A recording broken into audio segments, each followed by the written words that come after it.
What is up, Earthnoids and Spacenoids? I am just a simple new type, and in this episode, we're returning to Universal Century 0083 and Operation Stardust as we begin our coverage of Mobile Suit Gundam 0083 Rebellion. Like the other manga that coincides with its animation counterpart, we will show the differences between the manga and the anime. We will meet our hero, Ko Uraki, who in this version is still a cadet. He will soon graduate and make his way to Torrington Base as a test pilot. So let's get into this.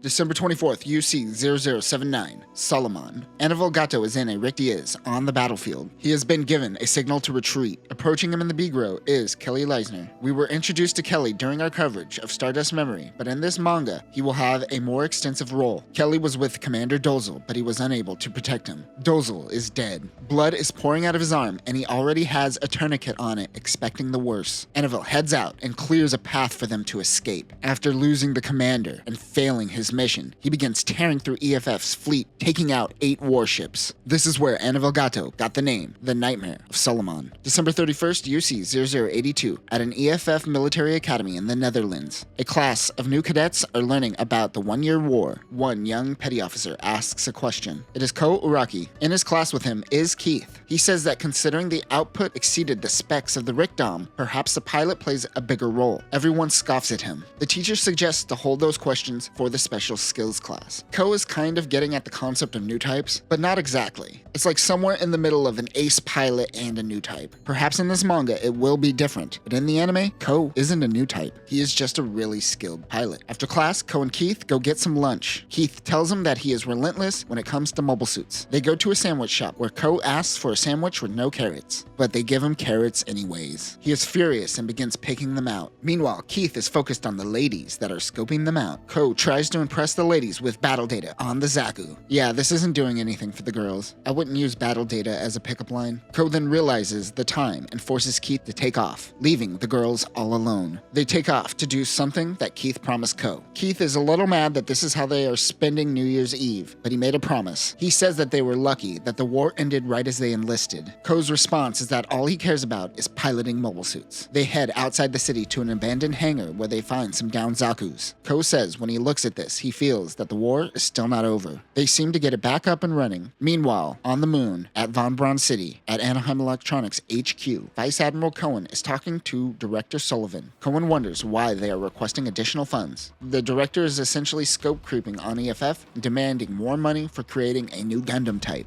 At Anaheim Electronics Livermore factory, we see the new Gundam being built. Nina Purpleton is watching over the production. Paula calls out for her, informing her that the chief wants them to finish the main system. Nina says that Unit 1 is good to go, but she is talking about Unit 2. Unit 2 is being built by old Zeonic engineers that aren't too flexible. Nina has faith in the Unit 2 engineers and is excited to see both units in action. She says the person who pilots these units must be incredibly capable. Back with Keith and Ko, they are waiting for the data transfer. They used Keith's motorcycle to help power the Zaku cockpit, but it seemed to have fried the bike. Keith smells something burning and realizes that it is the bike. It is now nighttime and they finally get the bike working again. Ko has a flashlight in his mouth as he overlooks the battle data of the Zaku. He is certain that an ace was piloting this unit and that a pilot certainly can affect the outcome of the battle. Meanwhile, the Albion takes flight. This is a Pegasus-class ship and the first of its kind. It is also the first ship built by Anaheim Electronics. Cohen is talking to Captain Synapse. He informs the captain that they will be receiving 2 new mobile suits soon, but for now, get used to the Albion. Meanwhile, in space, 2 Musai-class ships and a Zanzibar 2 stumble across one Salamis-class ship and one unknown ship that is the Albion. The Zanzibar 2 class is a variant of the Zanzibar class and not technically an upgrade. This unit has 4 2-barrel beam turrets, making the Zanzibar as powerful as a Magellan. It could carry 8 mobile suits and 1 mobile armor.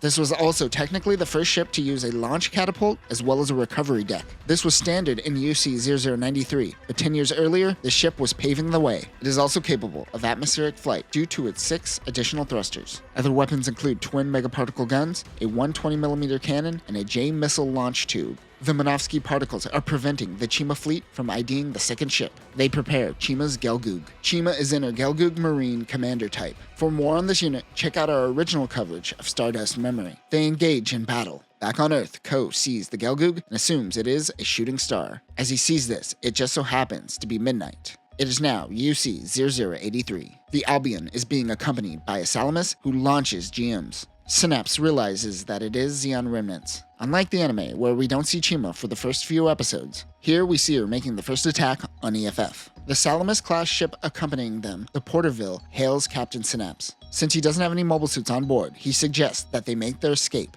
As they escape from the sector, Lieutenant Aristide Hughes, the chief gunnery officer, begs the captain to allow them to use the main cannons as they make their escape. He says to think of this as a test. Synapse allows for just one shot to be fired. The gunnery team is jazzed that they get to do something. The team takes aim and fires. They hit one of the engines on the Musai, but the attack was minimal, unfortunately. The Albion makes its retreat. Chima chases the Albion, but the Porterville blocks their attack. Chima is mad that the Salamis is allowing a ship to escape, so she takes her anger out on the Porterville. The ship goes down. The Albion loses signal on the Porterville. One crew member says that the ghosts of Zeon are wandering through space. Back at the military academy, Keith comes bursting into Ko's room. He tells them that they have received placement, and his dreams of being around mobile suits are about to come true. The two attend their graduation ceremony. They are no longer cadets. They are now ensigns, and most importantly, they are now pilots. Ko chooses to be a test pilot because he loves machines and is curious about the relationship between pilots and mobile suits. Keith became a test pilot simply because he wanted to be around Ko. Ko calls him irresponsible, but I say that's a good friend. Keith will also go on to date Mora, who others tease and call a man. He sees her for who she is and isn't hung up on some potential suitor when Mora is right in front of him. What I'm saying is everyone needs to be a little bit more like Keith. The two have been assigned to Australia. They are flying over Ground Zero. All Ko sees is a giant lake, but Keith realizes that this was once Sydney. He says that Zeon gouged out a piece of Earth. They make it to Torrington Base. Keith is concerned because, outside of the base, there really isn't anything around. He is being dramatic and says that his younger days are over.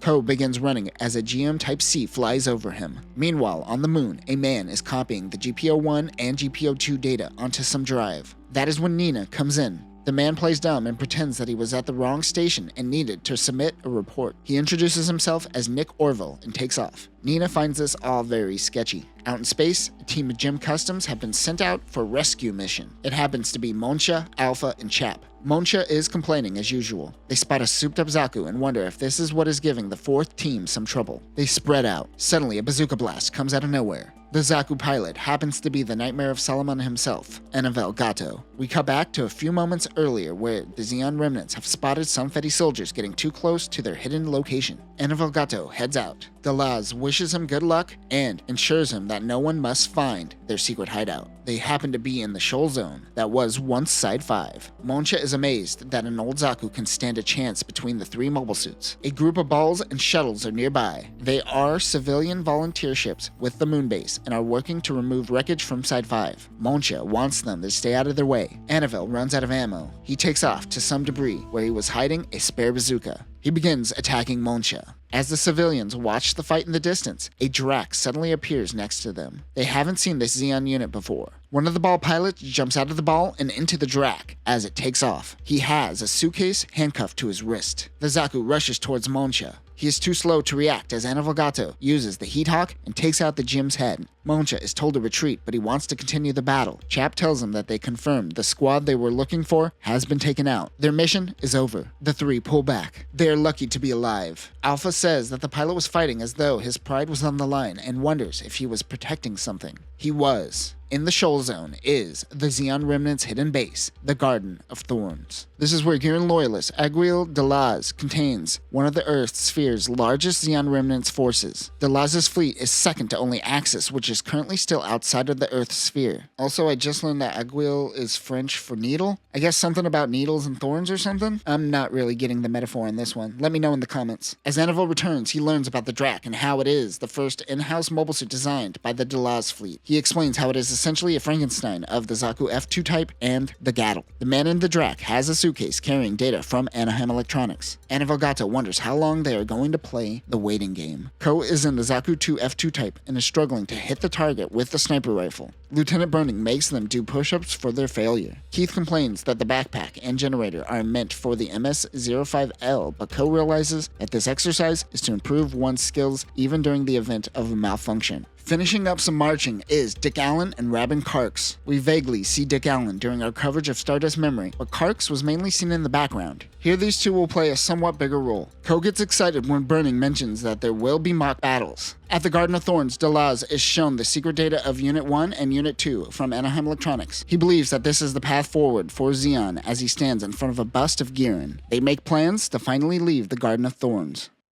And that will do it for this episode. Besides the flashback of the 1-year war, this is all new content that wasn't shown in the anime. They throw you right into the middle of a mock battle with Lieutenant Burning's team, so it is nice to get a little bit more motivation for the Delaz fleet. Next time, Unit 2 will finally be finished. Anavel Gato will fight Chima, and unlike the anime, this version will have its very own Hado. But that will do it for now, new types. Remember, if Zeon Remnants taught us anything, it's that patience is a virtue. Peace.